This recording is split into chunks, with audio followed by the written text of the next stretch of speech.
In this video, you're going to learn how Megan went from a school teacher in the UK to starting a social media marketing agency, making enough with that to then quit her job as a teacher, and now makes over 10,000 per month. This is from a group call I hosted inside of my community, and you'll see it's very casual, and Megan is just sharing absolutely everything that worked for her. Everybody, welcome to this training. This is going to be a good one. It's not just me. Obviously, we got Megan on today. So Megan is going to walk us through a bit of everything, her journey as a social media marketer, what that has looked like, what has worked, what hasn't.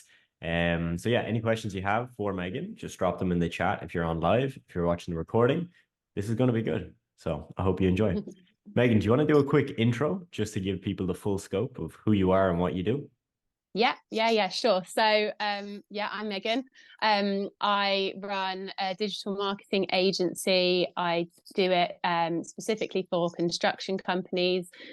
We appeal to all tradesmen, but construction companies are all the guys that I have on kind of like all my clients at the moment.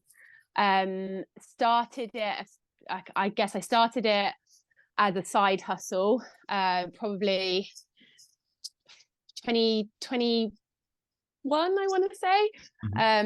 And yeah, just wanted to kind of see how I could get started. I started in the six-figure program, and was really excited. Didn't initially know what niche I wanted to go into, so tried to kind of really like hone that. Just kind of became really, I think it's really important to become really like immersed in the marketing world, and so following other marketers, picking up kind of tips that they gave, and yeah, really found that I wanted to do tradesmen, and then kind of just found where my kind of outreach messages were best sort of sitting from there, really. So yeah, now I've got I do it full time now, so not just a side hustle anymore. When I could see that it had sort of legs, I guess, that people did want it, there was a need in it, in the market for it, then yeah, I just kind of knew that I only would be able to grow it if I went full time with it. So took the plunge in March last year, and yeah, rocky start, as Adam will know, but through sheer grit and determination, and just kind of I just knew that there wasn't a reason that it wouldn't work. It was just solely based on me. It's such a solid business model, and like Adam's enthusiasm for that was clear through sort of all the training videos, and he knew it was going to work. So I had like 100% faith it was going to work. I just needed to find the way to make it work. For sure, Megan. That was, as I said in the message when I invited you on, that was one of the main reasons that stood out to me. A lot of the people that come on these trainings, or testimonials or success stories, have had, of course, they've had doubts, they've had points where they thought it wasn't going to work, and then they turn that around and they make it work. But with yours specifically, it just stood out to me of like, I just remember, so many of the conversations we had back and forth between you, me, and Ty. And, you could tell you had that, like you had just that drive of you're going to make it work. Yeah. But even when you have a rock solid mindset and you're determined, you're human. There's still the lows and the moments of fuck, is this actually going to work? So yeah, it's amazing to obviously see the progress up until now. So Megan, for people, just to get some context, you're doing it full time. What does that look like for you in terms of number of clients right now? So I like I say, I took the plunge before I kind of even had my first client. So I had my side hustle client, and he kind of finished before I actually went full time with it. I had a date set, but I was like, I know I need more clients, and so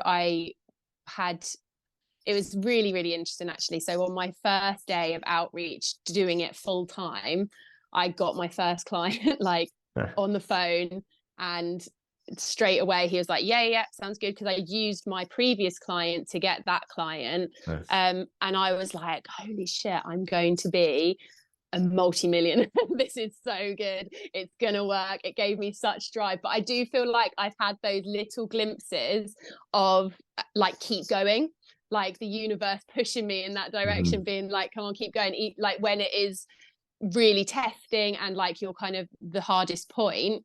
So yeah, I had my first client, but then it took me so long. And I feel like this is really common with lots of people I've spoken to in the marketing field, that you almost luck out on your first one as like a, come on, you can do this. And then like from there, you've got to really put in that graft and that grind. So like right now we're on 10 clients, and that all happened over I kind of count my period of time that I started from when we got our appointment setter, so when I joined the 7-figure program, just because that gave me the consistency that I just didn't have before that. So I was sending the messages, but you know, like you say, like it's so hard because of all of the other things you're trying to do to get those. You know, my appointment setter now does 35 new messages a day, and he does 50 follow-ups, and like that is consistent every day. And so I checked his list as recently, and he's over like 5,000 messages now.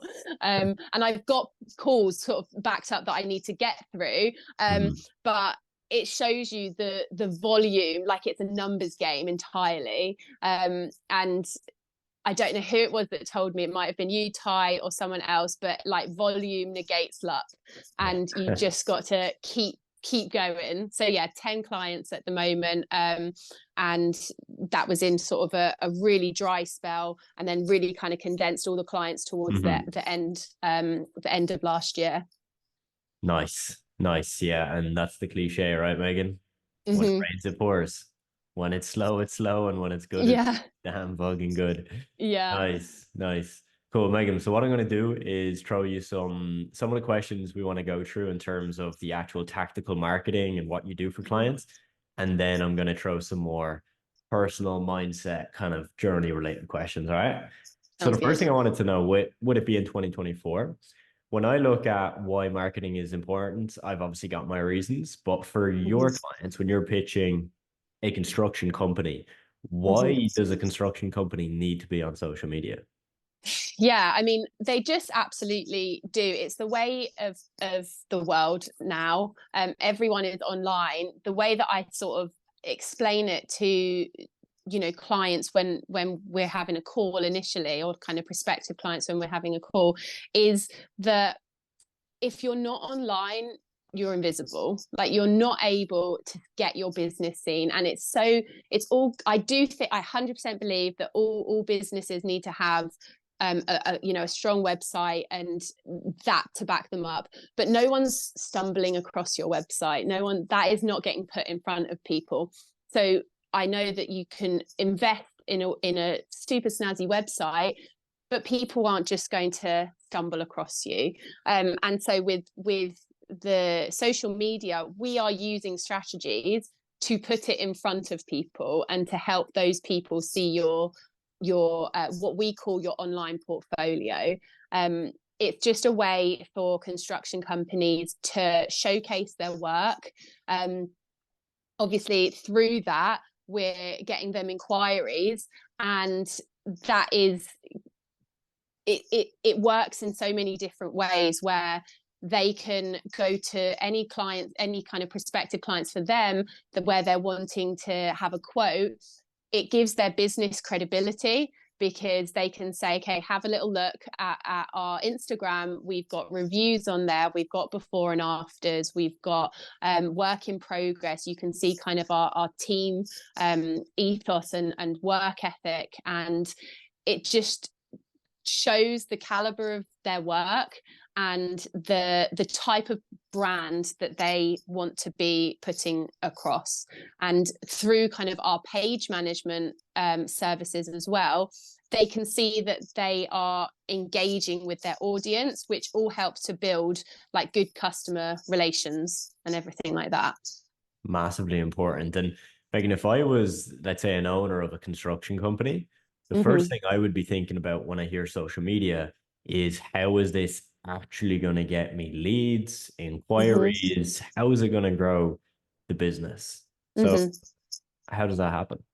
Yeah, so what we would do is we have different packages because every business is different. So it is, some people want a smaller package just to kind of keep their page ticking over, and some clients really want to go for that growth.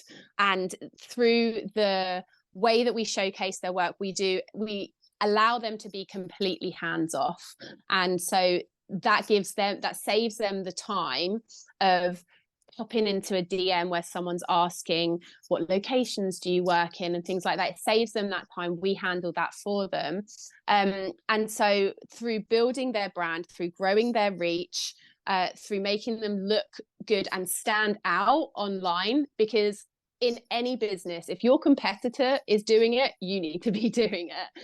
And that is the thing that people are, I think, now sort of starting to understand, that it is the way of the world. You know, I'm sure that however many years ago when websites were coming in, people were like, why do I need a website? I've got a business card, I'll just give that to someone. But now people have websites because I think probably some people are like, I have a website because I need to have a website. And it's helping them to understand that social media is kind of that new wave of websites and things, and it helps them to just look polished across all their online presence, and it helps them to show the type of company that they are. And through the different strategies that we use, the different ways that we showcase their work, it's all increasing their reach, and all of that is getting that in front of the right type of people. And the return is huge. So they are one inquiry and one kind of close from that. They are, some cases 100 times their investment with us. Like, they can, if they're doing huge renovations or new build properties or things like that, they are 20, 30, 50 timesing their investment with us. So it pays dividends. It's kind of a no-brainer, really, that the return that you get is just unbelievable. For sure. And I think that's the key point, Megan, that like for specifically your industry, construction company owners, renovations, all that stuff, where it's the higher ticket things that they sell. It's when you're, of course, explaining to that type of business owner, but also for them to understand, they've got to understand the fact that, hey, look, if we're going to sell a renovation for 50 grand, it ain't going to happen in 1 week of social media posts. It's going to Exactly. happen, like you said, when we polish everything, get the reach, and then realistically, hey, if I see an Instagram reel of a cool renovation, I'm not going to buy the renovation tomorrow. Yeah, I'm going to spend time watching the content, learning a bit more, exactly. making the inquiry, and then it could be 2 months later I pull the trigger Exactly. and actually Yeah, transfer the money. So, exactly that. massively important to be able to explain that journey, that it ain't Yeah, yeah. happen overnight. Yeah, and I definitely, that's why I say to them, we highly recommend, and most of our clients are on like a 6 months contract to start with, Nice. because I say that we can exactly that. I'm like, you can't get an extension built and the customer happy within a week. It's the same for us. You're not going to get those results overnight. We need to build traction on your page and your posts, and it is, it keeps coming back to it, but it is, again, it's the numbers game. The more kind of followers and likes and comments and things like that people have on their posts, the more people will think like, oh, this company knows what they're doing, and people like it, and people are engaging with it. And the way that you've just explained it, of how people will follow because they like the look of it, and then maybe a few months down the line when they're thinking about it, they're like, oh, they've done like 3 or 4 extensions I absolutely love, like I have been thinking about getting that done. These are the guys that I want to do it. And when I explain that, they're like, oh, that totally makes sense, because I kind of explain the difference between marketing and advertising. and yeah, they're like, yeah, no, I completely understand that these are such high ticket items that they're not just going to have sort of 7 inquiries within a week of, Yeah. New builds and things like that. So yeah. 100%, 100%. Because, if you were speaking to an e-commerce brand owner, that conversation is so different because Absolutely. they launch a social media campaign or ads or email marketing and they're expecting sales tomorrow because Mm-hmm. it's a $30 product that people will buy on a whim. They'll buy on an Yeah. impulse. But hey, Yeah. I'm definitely not getting a renovation on impulse. That ain't Yeah. happening. So it makes Yeah. a whole lot of sense. One other thing I wanted to ask you, Megan, which is, so a lot of people think this whole space is saturated, right? Social media marketing, whether it's agencies, freelancers, whatever, they see the industry and they think there's so many people doing this. So one, it's really hard if you want to start an agency. But Mm-hmm. two, on the client side, right? I've had it in the Mm-hmm. past where clients will say, hey, well, I just got contacted last week by another agency, or I spoke to Mm-hmm. another guy. How are you Mm-hmm. different? So for your business, Megan, like how do you differentiate yourself to a construction company of what you do is different or that the results Mm-hmm. you're going to get are Mm-hmm. better? Yeah, absolutely. So initially our appointment setter, he has, we've trialed the message pattern and everything like that, and we had to get our initial outreach message right. Initially we had to I wanted to sound like a real person, because so many of these messages that you get and you see it being on the other side. So when I'm logged into my clients' pages and I see the Yeah. messages come in, that is, I see so many of the same messages. Yeah. And so you've got to kind of think, right, how can I sound different? How can I sound like a real person? And that is what was really, really important for me. I just wanted to sound almost conversational in there, and stand out from the crowd. I think once we get on that initial call, then I can sell why I feel like I'm the one for the job. And for me, what I think makes us unique is that I went into this niche not just because I thought, oh, there's people that can sort of make my business work here. It's that I can help them. So my family were in trade. I grew up around tradesmen. My mum and dad owned a successful trade business. And I had that mentality and kind of knew how tradesmen think, what their limitations are.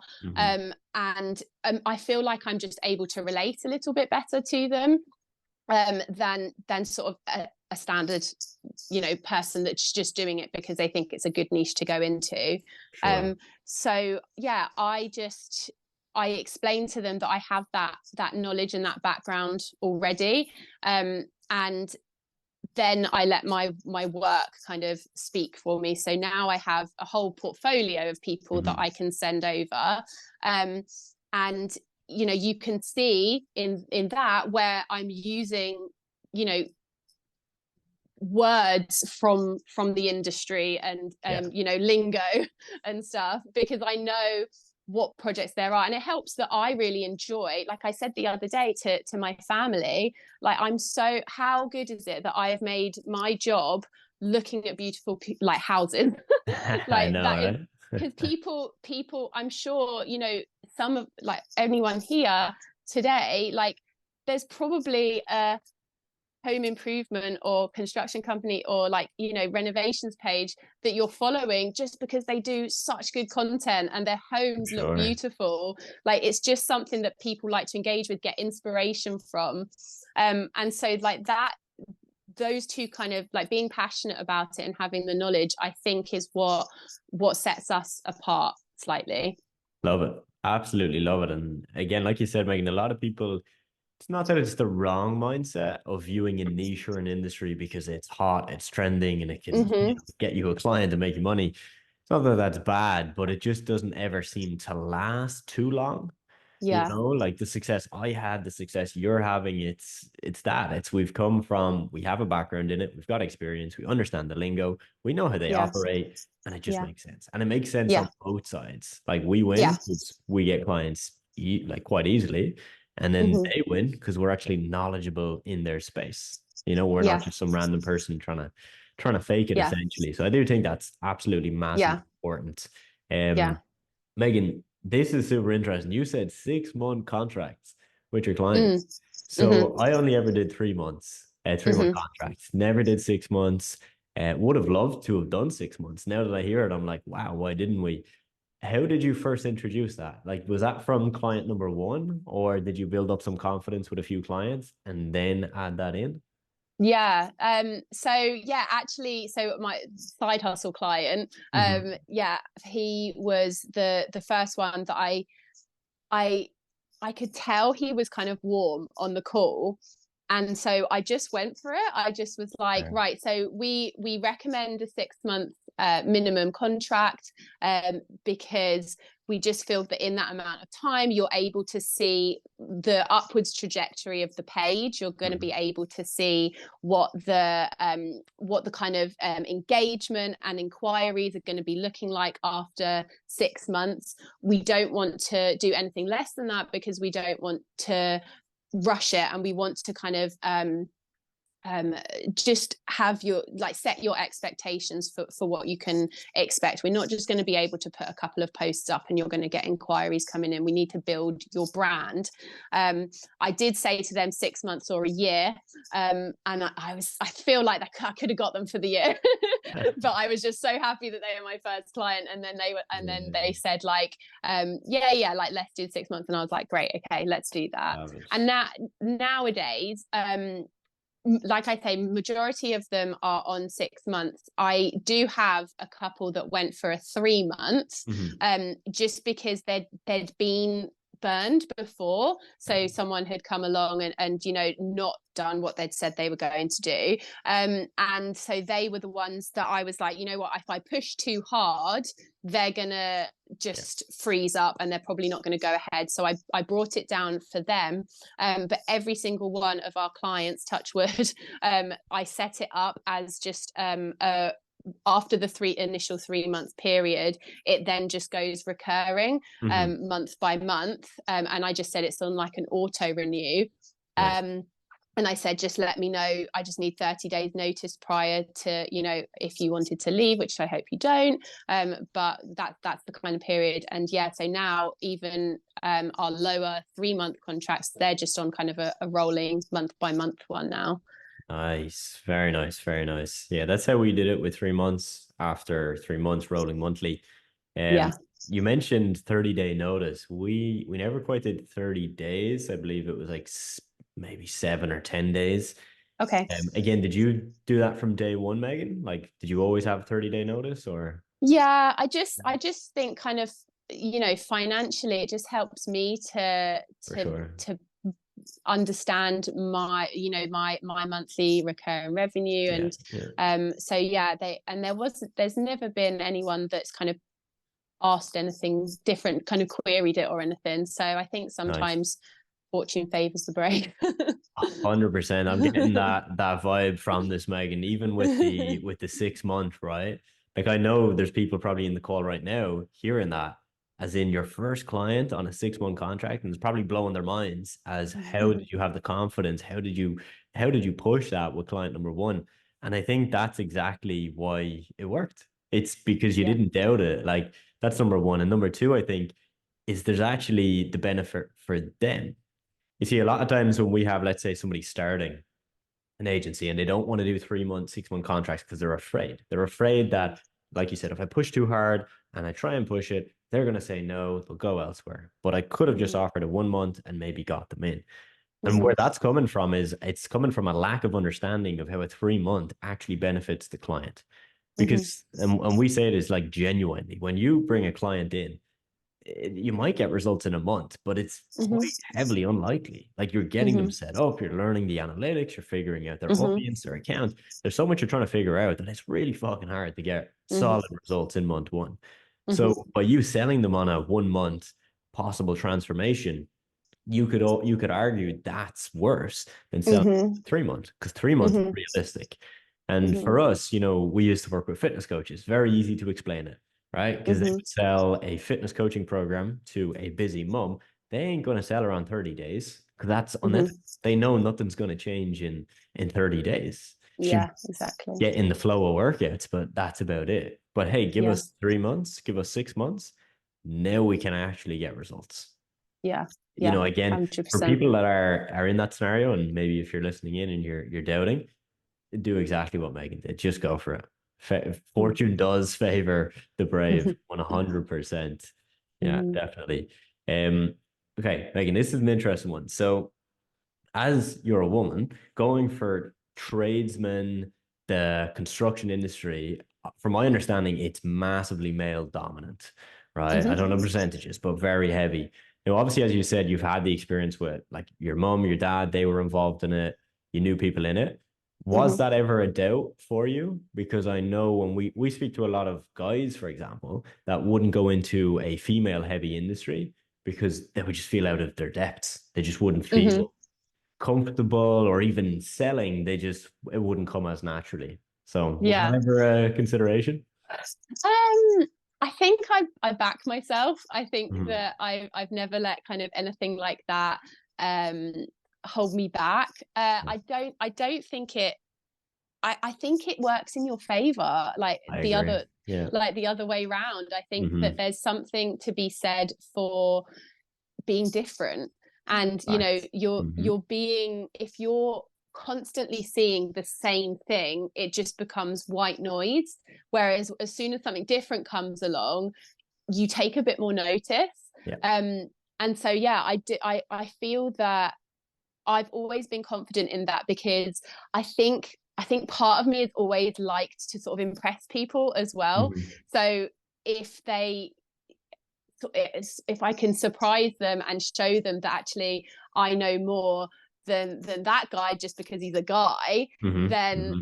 I think that again works in my favor. So my Agreed. appointment setter, he has uh three different accounts that he does outreach for me on, Hmm. and all are different pictures of me, Hmm. and slightly different versions of my name, but they all they've all got kind of, I like to mix it up because I've got a family, I've got young children, and so Hmm. my main picture is just kind of me, but then my cover photo is my family.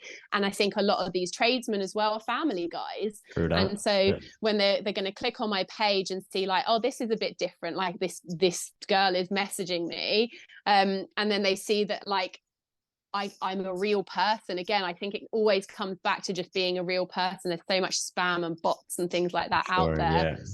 The more you can seem like a real person, the more it works in your favor. Definitely, definitely. Like again, it's a tell for a lot of people, right? Like a lot of people in your situation, right? They would say, "Hey, oh, I better not post anything about my family, kids. Geez, keep Mm-hmm. that away from it. It might look unprofessional." But like Mm. that's not how people think. Trust me. Mm-hmm. That's Mm-hmm. what you're going to think if you're coming into this. You've never done business before. You think that Mm-hmm. business is all suits and corporate and handshakes, and that's all it is. Mm. Fair enough, Mm. but no, like just be yourself. Like show Yeah. show the realness. And Yeah. Ty's approach, you guys have all seen it with the student approach on Instagram, where he just has Mm-hmm. photos of him and he just looks like a Mm-hmm. college student. Does that scream marketing professional? No, but did it Mm-hmm. work? Did it gain trust? Did it get clients? Yeah. He wasn't trying to hide Yeah. that he was in Yeah. college. So I think that that's that really like realness. Hmm. important. Like what you just said there was like being real, because I'm a very like outgoing, probably overly enthusiastic person. And I think that initially going into this, I thought I had to be very corporate. I Hmm. had to be this. I was never in sales. I was a teacher for 10 years before this, a primary school teacher. Hmm. And I had never even dabbled in the business world, and it's a very very different world. And so I thought I had to be you know, suited and booted, very like corporate, like black and white, sort of everything that I'm not really. And actually, when I loosened up, and just was like, do you know what? This is what I am. This is how I'm going to be. This is how I'm going to be if we're working together. I just need to be myself. And if you don't like it, that's fine. But I need to be authentic in this. And as soon as that, you know, I loosened up with that, I've had my clients will say to me, like, I had a review come in today, which was just so heartwarming, because it said, like, Megan is one of the most enthusiastic people that I've ever come across, and it works so well. And it's like interacting with her is like easy. And like, I just was so happy with that, because that's something that I've worked on and had to work on getting to that point. And like, you all know sort of the lows that I experienced, and coming to you in frantic panics that it wasn't going right. What could I possibly do next? And it is just being more authentically yourself. Love it, love it, love it.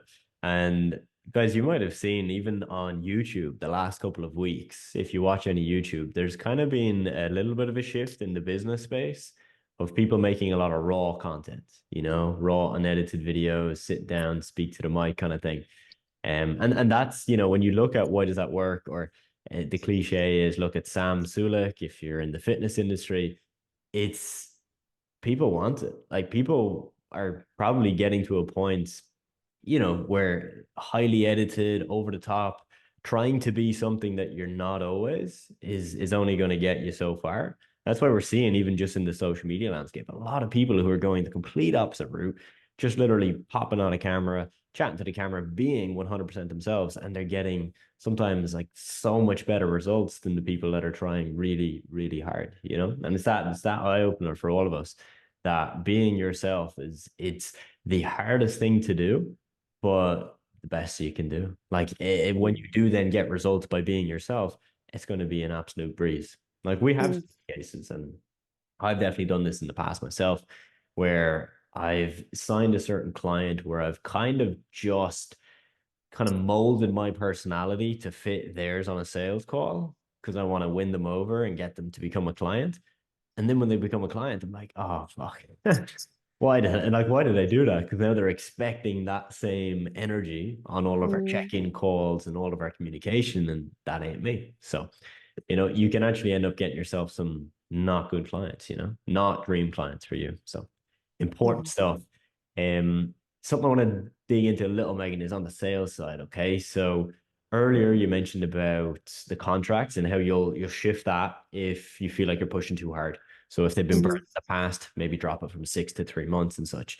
How do you gauge the pushing too hard? Because a lot of people who haven't had many calls, or they've had 2 calls and no successful deals, will hear that and be like, yeah, but you know, how do I know when it's too hard? Do I then follow up? Is that too pushy? How do you gauge that? Is it just when you're on a call and you kind of feel out where they're at? You kind of, you know, temperature check, or how would you explain that to someone?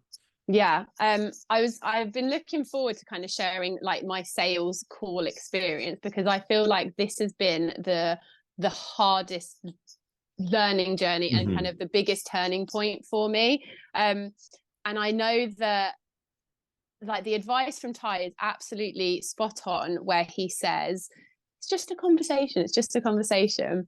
And I always would think of that, but I still really struggled. And I think that at the very beginning, you have this kind of this sheer almost desperation to get a close. And I think that the big mind shift for me was that if you are just having a conversation, you're just sharing the information, when you know that I think I needed to prove to myself that it was a service that was wanted and that there was a need for it. And I didn't know I knew that it was a business model that was working, because I'd seen you do it and I'd seen other people, you know, on here being successful with it. And so I was like, if they can do it, there's no reason I shouldn't be able to do it. Mm-hmm.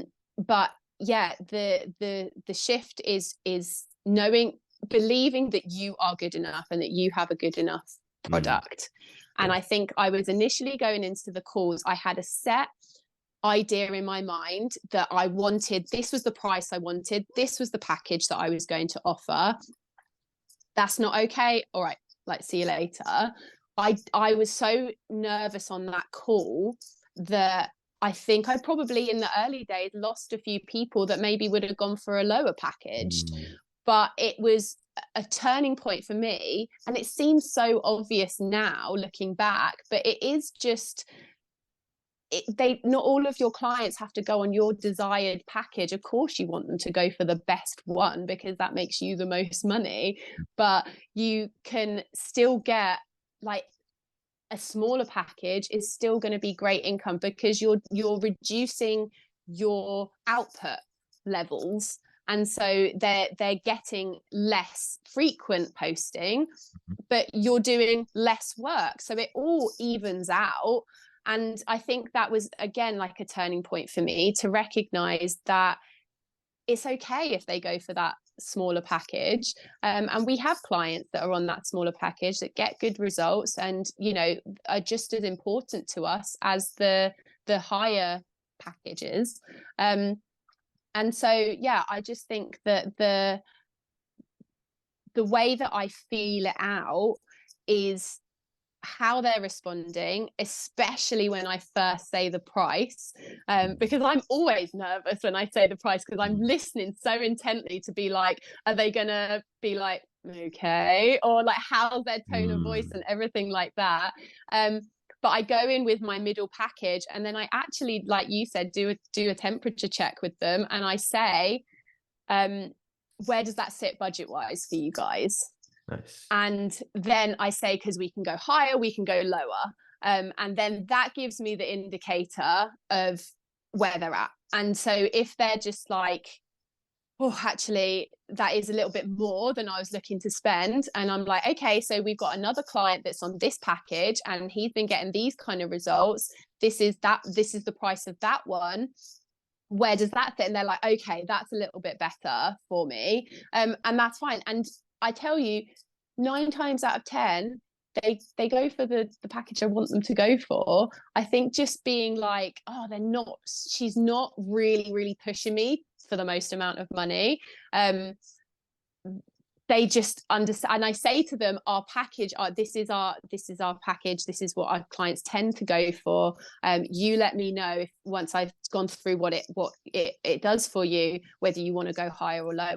And I think that at that point they're like, okay, it's the middle package, so she's not just going all like guns blazing going for the highest one. And I just think I think it softens them a little bit. 100%, yeah. That's a great point, Megan. You know, just when it comes to pricing, like, have a couple of packages, you know, Yeah. a couple of packages. Because, you know, I've literally had people add in a third package ridiculously priced just to anchor the other packages, so that it's 500, 750 and 2, 3, 4, 5K a month, you know, massive package. Because then again, like you said, your prospect's going to see that and say, geez, Megan didn't even push me for the 5K package. Like, she only pushed me for the 750. And this is actually great. And it's in budget. Fantastic. The perceived value now is greater because you're somebody that works with people that pay 5K. Yeah. And then they think they're getting a good deal. Plus, again, you're not just pushing for the most money. So there's so much psychology that goes behind it all. And I think a lot of us, we know all of this stuff, but it's actually putting it into practice, you know, actually doing it live on a call. That's the tough bit, because that's where the nerves kick in, you know. That's where it kicks in. Way you pitch the other package, I just took a note of it, Megan. It's really, really nice. So, for example, let's say we're on a call. You say to me, 750. Where does that sit budget wise? And I'm like, it's too high. A lot of people would just say, oh, well, you can get this for 500 a month. But what you're doing is you're referencing the fact that you have another client on that package. So social proof of someone actually bought it. And 2, they're getting results. probably didn't, you like that might have not been conscious that you knew you were doing that, Hmm. but like that's such Hmm. a subtle thing that makes a Hmm. massive Yeah. difference in how that Yeah. person perceives now the package. Yeah. It's not just a last resort package, it's a package another client's paying for and they're actually getting results with. Yeah, yeah. And I like to reference, I've got this client specifically in my head right now because I would love him to be on a higher package, just because he probably sends me some of the best content and I could be doing so many more posts for him. But I like to reference him as well because one of the things that he brought up to me was, he was like, I don't know what to send you this week, because we're not doing anything really very glamorous at the moment. We're just at the plastering stage. Mhm. And I was like, right, okay, I like pride myself on making the mundane tasks of a project, of like a construction project, look really good. Like it's almost like a challenge for me. I'm like, right, what can I do to make this really look good? And for him, I said, right, I want you to go and record a video of you doing this, do a close-up of doing that, send me a picture of you doing this, and this, and then I edited it all together, and it was such a good reel. And I use that again, like a lot. I reference all the time on calls, like this specific story of being able to make anything look really good.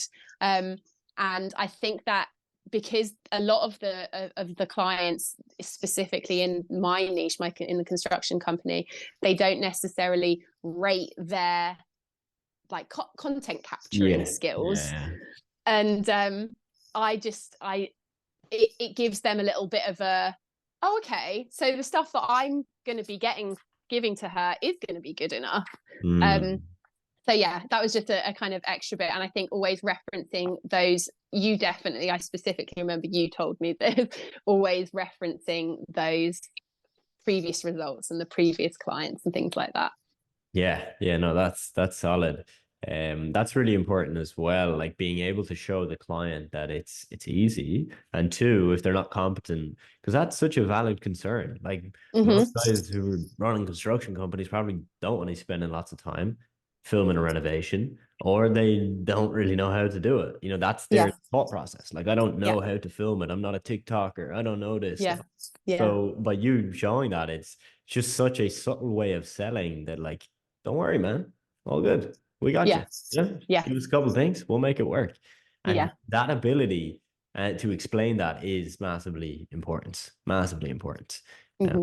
Like for our clients, that was probably, you know, look at most of the clients, most of them were in that situation. Didn't really know how to record good content, didn't really want to, didn't have the Mm-hmm. time to, but then being able to show them, well, look, like just give us, like, literally sit down for 30 minutes, upload all the videos you have of you working out into a folder. Mm-hmm. It Mm-hmm. work. We'll Just do the put it all rest. there. Yeah. You know, we'll Yeah. figure the rest. Yeah. That for some people is way better than you even directing them or telling them what to do. So solid. Yeah. I'm just going to check in. We've got a couple of questions here for you, Megan. So Mm-hmm. one is from Victor, which is how much do you pay your appointment setter? And that's to manage all the accounts. So you mentioned 3 accounts, right? Yeah. Yeah. So he for me, he does he has a monthly retainer. We started off like a smaller retainer. I think that it is important to have both your a monthly retainer and a commission in there. So he's based in Ireland, and he gets 5% commission of all the clients, and that is just recurring for as long as they are with us. And then we pay him €400 a month. He had a point where this was a huge, I don't know if you remember it, Adam, but this was a huge kind of low for me, Mhm. where I had he texted me one day and he was just like, I'm sorry, like I need to leave. And he didn't actually discuss what the reasons were. He was doing a good job, but I was struggling on the sales side of things. And I was like, right, okay, Adam, you were the one that said to me, like, is there anything we can do to work with him and help him to stay, because it's better to not have to retrain someone, and then, you know, he knows what he's doing, and he did know what he was doing. He veered off a few times, and he did need a lot of support initially and training and things like that, but then, you know, now he's just like does it. You know, I check in with him, but he knows what he's doing now. And so yeah, he kind of came back to me and he was like, look, I really enjoy what I'm doing with you. He was like, I want to stay. And he was like, this is what would kind of work for me. And so we just kind of negotiated a bit the best way to move forward. And you know, now happy days, like we're in a really good place. He's happy, I'm happy, he likes what he does. We have a really good relationship. He's really he's really great. He is so integral to my business, like, and I said to him, I was like, please let me know if you ever have any concerns of leaving again because I do not want you like going anywhere anytime soon. And I just think it you know, I make sure that I look after him as well, because he is so integral. I let him know that he's doing a good job. I feel like it's so important to be told, like, giving compliments and things, you know. And so I just let him know when I like that he's doing a good job. And he then, you know, if something crops up, so he lives in a super rural part of Ireland, and they've been hit by the storms and things like that. And so if there's a time where he can't meet his daily target, he's like, I'm going to get it done on the weekend. And like, that's from the type of relationship we've built with one another. I want to support him and he wants to support me. And so I think if you look after them, they're going to look after you. For sure. It's just seeing it as, like you said, it's much more than the transactional pay you X, do X. That mutual understanding. Yeah, so that was a real good point you brought up, Megan, of just that can happen, right? You can have an appointment setter where, for example, let's say I have an appointment setter. If my appointment setter books me 15 meetings and then I close one deal, and most of their money is going to come from commission, you know, that's a problem, right? Because they're going to be seeing this as, right, I'm booking the meetings, I'm doing my follow-ups, what's happening? Where's the commission coming, right? And so that's where, you know, your relationship with your appointment setter, it's a collaborative relationship, because when you do good, they do good, and vice versa. If they do good, you need to do good as well. It's like, they get paid when you get paid. And really, we're just trying to always optimize for that. It's for both of you to win. And that's probably now for the guy you have, Megan, you know, the fact that he's brought multiple clients, he's got the recurring 5% for each client, like that builds up so much essentially baggage where he wouldn't want to leave, because he's like, well, I've done the work in getting the clients in, and they're all on 6-month contracts and they're going to stay for a long time. And it's almost like compound investing. People start to see, wow, look at this, it's stacking up. You know, I should be making more each month. So yeah, awesome to hear that. Another note from Victor actually on outreach is, do you think followers matters with your outreach accounts? So I do outreach a little bit differently. I actually do outreach on Facebook. And so that, I guess, works in a different way. Instagram outreach, it's really tough, because I think that when I think about it, when I'm in a client's page and I see people sending messages, I think that it's better from, like, I think it's nice to have a personal page that shows, you know, what you're doing as well. So I think that having it kind of woven in is probably the best way to do it. I think it is worthwhile. I know that I see Johnny in the group suggesting Discord page sites that kind of you can buy pages from. I do think there is something to be said for having like a bit more of a following. And yeah, it's hard to say whether it's all in that initial message. I think if you are doing outreach, you've got like no posts and maybe like 3 followers, and you're sending a completely standard outreach message, I think that makes all the difference. From maybe even, I would be probably tempted to just acknowledge it, like draw attention to the fact that like, hey, like I know X, Y, and Z, like I've not got this and that, but this is what I'm doing, and this is the kind of results that I'm getting. Again, just sounding as real person as possible. Then I think you've probably got more backing than worrying about kind of the follower count, if that makes sense. 100% agree. Own it. You know, if you do have followers on a new page, don't like, they're going to see that. So like, don't try and hide it, and just fucking just address it straight up. I like that. I like that. I think the number one thing we can write down, everyone, is be real, be authentic. You know, be a human. Saying it a bit much. No, but it's fucking true. It's fucking true. It's massive. Like, too many people are trying to, you know, we're trying to be something. Where it's like, it's just be you. Just be you. Yeah. Skills, conversational. Yeah. Better approach. Okay, so Amy, you've dropped in a few questions here, which I'm going to read out. So number one is, Megan, when you have so many clients, where and how do you store the info about them in order to be able to reply correctly to DMs they get and comments? That's a great question. Okay, so kind of like the organization of the clients and everything. Yeah, I think, correct me if I'm wrong, Amy, what you're trying to get at is like, if John sells all these things, but then the other client, Jane, is selling all these things, I need to keep all of that in mind, right? When I'm replying to the comments and DMs that they get. So how do you organize all that? Yeah, so I have I know that when I started, I was like, what software do I need to buy and things like that. But like Google Sheets is my number it's the one. way to go. Yeah, I just have everyone. So I have a client list. I have so many Google Sheets just for tracking everything, tracking my clients. I put in there so that I can benchmark goals. So when I first start with a client, I'll put in, you know, things like the date that payment's due, and kind of who it is I'm going to be speaking to, like who's the person that I'm interacting with. I put in obviously like their Instagram handle, but I also actually put in their starting points. So how many followers they started with, what their reach was. So that's a big thing for us. So I put in what their initial reach was.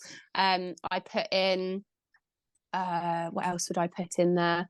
There's definitely some other things that I'd put in there, but I do have I like to know my starting point, so that if at any point, because the analytics on Instagram, it ebbs and flows. Like Christmas time, it people aren't they're just with their families, and so our engagement tends to kind of drop a little bit, and then people picks back up in January. But either way, I know that their reach started at 500 accounts, and now they're at 3.5k within kind of a month or two. I know I'm doing something right. And that is all just kept all the information that I think would prove my like the social proof, as we say, like for I am doing a good job because this is where you started. I think that documenting it all is really important, and you don't know kind of what your good results are going to be unless you know what your starting points are as well. Yeah, that's massively important. All right, number 2 from Amy is, how do you get content for posts, like before, after photos, videos? Do they take them themselves, or are you going out and assisting them with this? I think you've already addressed this, but if you want to shed any more clarity on that one, Megan. Yeah, so they send me all the content. I'm in the UK. I've got a client that's up the road from me, and I've got a client that's up in Leeds and over in Bath and Bristol. Like they're all over the place. I'm not traveling for them to go to sites. yeah, they just grab the content for me. Some of them have professional photographers come in and take their work. They're always like my faves. I love those kind of photos. They always look really beautiful. But the ones that are a little bit more anxious and nervous, I explain to them on the call that I will guide you with what I know looks good on Instagram, what goes down well. And I say to them, I surprise them as well, because I say, you know, things like putting up a brick wall, you wouldn't think it's good content, but I can make it look good, and I'm going to tell you exactly how to capture it. And yeah, so they grab it all for me. Savage. Lovely. And then, because you have long contracts, if you want to go on holiday for a week, for example, what do you tell clients? So I won't take a day off. I will just batch my my content and everything. I have got a holiday coming up. Actually, my brother's wedding is in the middle of February. We're off to Miami, and so time difference as well. And so I am just going to make sure in advance that I have enough content for my clients. And if I don't, I'll just ask them to send me another project or what they're currently working on. And then I'm just going to make sure that I'm on the border of getting a scheduling app, just scheduling software rather, so that can just be taken care of. But I think I should be able to, that's like a long-term investment for me, and I want to make sure I get the right platform for that. And so prior to getting that, I'm just going to make sure I batch it all before I can do a week's content for covering all my clients in like 2-3 hours. So if I just take that time of a weekend before we go to do it, then I should be able to do it. But I wouldn't expect my clients to go without, because I'm swanning off somewhere. Yeah, no, agreed. So Amy, if you're thinking of that, I would definitely do it as Megan is saying. Like, I wouldn't be like, hey, I'm taking a week off. No, like, you take the week off if you want, but I would just do what Megan's doing, plan it out ahead, schedule the content, and that way they're still getting everything. You know, they're still getting 4 weeks in a month of service, and you can still have a bit of time off, you know. Yeah. You still enjoy that. Christmas, I just kind of put explained what was going to be happening, and I just sent them all a message, and I just said like, hey, your last post is going to be out here, and then you will have, because it was kind of a bit of a weird one, wasn't it, where it like 22nd was when we stopped, was that like everyone's kind of last post, and then we had the bank holidays, and then we had those 3 days. So I said in those 3 days, you're going to have one post going out, and your notifications and DMs are going to be responded to. Literally no one said anything. Like, communication is key on that as well, right? Like, just yeah, letting them know, being yeah, upfront and honest, and yeah, this is what's happening. yeah. So the same could be true, Amy, where like if you went to a client that said, hey, look, in 2 months from now, I'm taking 5 days off, there probably wouldn't be a problem. But still, we would just plan it around that and just schedule content, just because, you know, the last thing we want is them to say, well, I'm paying you 500 a month, but 5 days weren't done, so actually we'll pay you, you know, 420 or whatever. Yeah, just better off to get it done ahead of schedule, for sure. All right, so this one's from Victor. He asked if most of your clients go for the most expensive option. And then also he asked, how low should you go with packages when you have editors, graphics designers, appointment setter? Yeah, so good question. My most desired package is actually the middle package that I offer. I think that my clients get really good results with that, and it's super manageable for me. My highest offer, I think, is probably more there as like a placeholder, so that it can that it looks more tempting for them to go for the middle package. I don't have any clients on that at the moment. Not to say that I won't, because I've had some conversations recently with a guy that is more interested in that package. But yeah, I think it's having in mind what your desired package is, sort of your time to results ratio, and sort of going higher or lower from there, really. And then, yeah, lower package. So I do all of the content and the like the posts and everything like that. That is still me that's doing that. I enjoy that part of the role of my business, and so I'm not super keen to outsource that. I want to outsource the bits that I don't love first of all. And so yeah, it's I continually have a again Google sheet of weighing up what I can afford and my like against my incoming my like my MRR. So yeah, like again, I priced my lower package on my effort. I literally worked out with my desired package to the minute how much I should be like paid from that, and then I just adjusted that for the lower package. So I'm getting paid exactly the same regardless of the package, really. Best way to do it. Best way to do it. And I can tell, Victor, just from the question that, you know, that might come as a surprise, because you're asking like, how low should I go when I've got team members? But as Megan said, like the way we want to do packages is that it doesn't matter if we do 10 pieces of content or 100, profit margin should ideally be the same. So if a client pays for 2 pieces of content in a month, you're still making the same profit on each piece of content. Like that's Yeah. really the easiest way of doing it, because then you're never going to worry about, oh, did I charge too low? Because you're like, no, I charged according to, as I said, my margins, how much it should be, and we're all good to go from there. Cool. Okay, so Victor also asked, this is with the content, Megan, do you give them the exact idea to create, or do you give them content ideas and then they choose which ones to create? Yeah, they more just kind of snap away at what it is that they're doing, and then I choose how to present that. So I asked them to get videos and photos for me. I'm very, very clear that when they are recording a video, they need to have their phone upright. Never turn it, please, never turn it. And I'm like, do you understand what I mean? Like, you have to have your phone upright. Like, that's how a reel will look good. And yeah, so I do kind of specify with that. I also do give them the guidance of like, this is what you need to be, this is how you can take that, film yourself doing this, film yourself doing that. But generally they just kind of snap away, and then I'll decide how to present it, whether it's going to be, if I have a before and after, I'll do it as a before and after.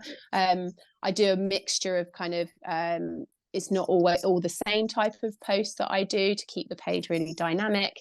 And yeah, that just gives me a little bit more creative freedom to make the page look really good as a grid, as well as whatever the posts they are, the photos and videos that they're sending me. Nice. And we've got one more from Victor. How many videos are you offering for your packages? So I don't know if this goes against the grain a little bit here, but I don't specify. They get the amount of pieces of content that they get in that package. I say all of our packages are kind of customizable, but say if I think it's going to make a good reel, then I'll do a reel. If I think it's going to make a better post, then I'll do it as a post. So I don't say you're going to get this many videos for a month, because it just varies. Some people, some of my clients are much older, and so they'll say themselves they're not tech savvy, and so they don't give me a lot of videos, but the page still does well. They might have a professional photographer, so they're lovely photos, but yeah, limited reels. But then one of my, like I say, my lower paying clients, he's really good at taking videos, and so I'm happy to do the videos. Again, that is the part of the job that I'm not super keen and rushing to outsource, because I enjoy that part, and enjoy making stuff look good, even when it's not that good. Anthony asked, how many people do you have in your team right now? So you got the appointment setter, and then who else? And then I have a page manager as well. So he is also crucial to our results. And he, I wrote incredibly thorough SOPs for both of them. and yeah, so there's the three of us. My husband has managed, from what I've done, to quit his job, and so he's now on board as well, but he's kind of like an extension of me at the moment. So I guess there's three, four of us in total. And an important point that I thought you would like me to mention, Adam, is that I tried 3 times to hire a closer. Oh Because I yes, was just, yeah, I was waiting for it.